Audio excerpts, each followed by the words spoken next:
Pada suatu hari, terdapat seorang pemuda yang menemukan sebuah telur. Akhirnya pemuda itu membawa telurnya ke rumah dan memasukkannya ke dalam kandang ayam. Gak lama kemudian, telur itu menetas. Lahirlah seekor anak burung elang, hidup bersama anak-anak ayam lainnya. Dan seekor anak burung elang itu juga bertingkah seperti layaknya ayam. Dia mengorek-ngorek tanah layaknya ayam, mencari cacing di tanah layaknya seekor ayam. Sesekali, anak burung yang tersebut melompat dengan sayapnya layaknya seekor ayam juga. Seiring berjalannya waktu, elang itu menjadi sudah sangat tua. Dan pada suatu hari, elang itu melihat di atas langit ada sesosok rupa yang sangat indah dan gagah di atas langit. Karena sesosok tersebut bisa menari dengan bebas di atas langit. Apa itu? Tanya seekor elang tadi. Oh, itu seekor elang. Jawab teman seekor ayam. Dia adalah burung, penguasa langit. Tapi kita tempatnya di tanah. Karena kita hanyalah seekor ayam. Dan jangan pikirin dia lah. Kamu gak akan pernah menjadi kayak dia. Dan si elang itu tadi berakhir hidup dan mati layaknya seekor ayam. Karena elang tersebut berpikir bahwa memang begitulah dirinya. Tahun baru ini, saatnya kamu untuk benar-benar mengepakkan sayapmu. Saatnya untuk kamu benar-benar meraih apa impianmu. Dan kamu tahu, sebenarnya kamu belum menjalani hidup yang sebenarnya kamu inginkan. Seperti anak elang tadi, bahwa sebenarnya kamu masih menjadi ayam. Sekarang pertanyaannya adalah, berapa lama waktu yang kamu butuhkan untuk membuat keputusan, untuk melangkahkan kakimu, untuk benar-benar melakukan perubahan dan memberanikan dirimu, serta untuk benar-benar mendisiplinkan dirimu. Oh, kata disiplin itu sebenarnya cukup lucu. Dalam konteks ini, banyak orang yang belum memahaminya. Jadi, disiplin itu adalah kemampuan untuk tetap bisa melakukan resolusimu, bahkan di saat kehebohannya itu sudah berlalu. Sebentar, coba aku ulangi lagi ya. Mungkin beberapa dari kalian belum nangkepnya. Jadi, disiplin itu adalah kemampuan untuk kita terus bisa melakukan resolusi kita, bahkan mungkin setelah kehebohannya itu sudah berlalu. Resolusi tahun baru sudah menjadi tren tahunan. Orang-orang sering berkicau tentang membuat resolusi di tahun baru. Mungkin slogan yang paling sering dengar nih, langkah baru untuk hidup baru di tahun yang baru. Kamu bilang ingin melakukan sesuatu, misal kamu bilang ingin menurunkan berat badan, atau misal kamu ingin olahraga, atau ingin punya tubuh yang bugar, atau mungkin kamu bilang ingin memulai bisnis, atau mungkin yang lainnya nih, misal ingin lebih dekat dengan Tuhan atau lebih taat dengan agama nih. Iya. Kamu melakukan resolusimu itu, tapi cuma sampai bulan Januari, atau mungkin cuma 2 mingguan, lalu stop, lalu berhenti.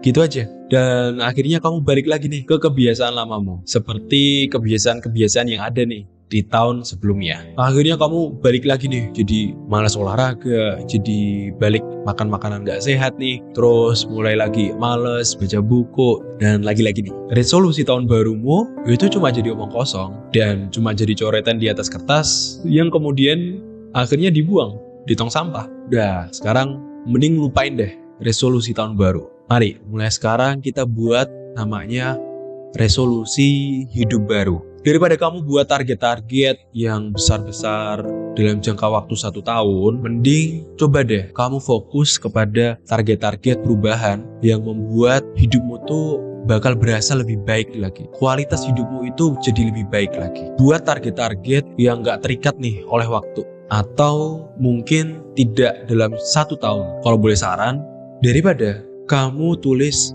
aku ingin rajin olahraga, sekarang ganti, cukup tulis, mulai sekarang aku harus rajin olahraga.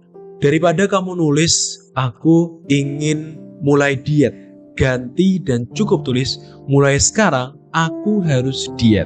Daripada kamu nulis, tahun ini aku ingin rajin baca buku, ganti itu dan cukup tulis, mulai sekarang aku harus rajin baca buku. Banyak orang yang overestimate tentang apa yang bisa dia lakuin dalam 1 tahun penuh. Dan orang itu menyepelekan dirinya dengan apa yang bisa dilakukan dalam waktu hari, mingguan, atau bulanan. Nah, makanya nih, banyak orang yang buat resolusi tahunan pada akhirnya hanya malas-malesan dan menunda-nunda pekerjaannya. Karena apa? Karena di dalam pikirannya, di dalam otaknya adalah perubahan yang dalam jangka waktu 1 tahun.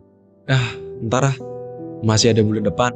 Entar masih ada beberapa bulan lagi. Jadi seolah-olah di dalam pikirannya kita masih punya waktu. Lalu sekarang pertanyaannya adalah bagaimana resolusi itu bisa kita realisasikan? Yang pertama, ubah target-targetmu itu menjadi dalam skala yang lebih kecil dan konkret. Misalnya nih, dari target yang sebelumnya dalam 1 tahun, coba kamu ganti menjadi bulanan. Atau jadi mungkin target mingguan, atau misal nih untuk mencapai target mingguan ini bisa kita breakdown jadi target harian. Jadi pada saat itu kita hanya fokus target apa sih dalam 1 hari atau 1 minggu ke depan. Daripada punya target seperti ini. Tahun ini aku harus punya tubuh yang six pack, proporsional, dan bagus. Mending fokus dengan target bulan ini aku harus turun 5 kilo. Terus kita fokusin lagi pada target minggu ini aku harus jogging minimal 10 km. Terus fokuslah lagi pada target hari ini aku harus bisa push up 10 kali. Besok aku harus 15 kali. Besok lusa lagi aku harus 20 kali. Dan ini berlaku seterusnya juga. Jadi pembelajarannya adalah buatlah target-target kecil yang konkret. Karena apa? Karena otak kita itu tidak bisa menerima target-target yang besar dan juga target-target yang dalam jangka waktu panjang. Maka dari itu, mulai sekarang kita lupain deh resolusi tahun baru. Ganti mulai sekarang dengan resolusi hidup baru. Untuk jadi dirimu yang seutuhnya dan untuk menjadi dirimu yang otentik. Aku nggak tahu ya, apa impian yang lagi ingin kamu kejar. Tapi yang jelas, aku yakin di luar sana ada orang yang lagi terbaring di rumah sakit yang sekarang cuma mengharapkan kesempatan dan kemampuan yang sekarang kamu punya. Jadi udah deh, gak usah sia-siain waktu lagi. Sekarang udah waktunya. Saatnya kita berubah dari sebelumnya. Mungkin hidup kita yang gak bermakna menjadi hidup yang penuh makna. Dari hidup yang sebelumnya mungkin kita malas-malasan menjadi hidup yang penuh dengan kegairahan. Inilah saatnya untuk kamu bisa terbang bebas di angkasa layaknya seekor elang. Saatnya kamu untuk bisa terbang menggapai seluruh impianmu. Atau kamu hanya terus berkokok seperti layaknya ayam.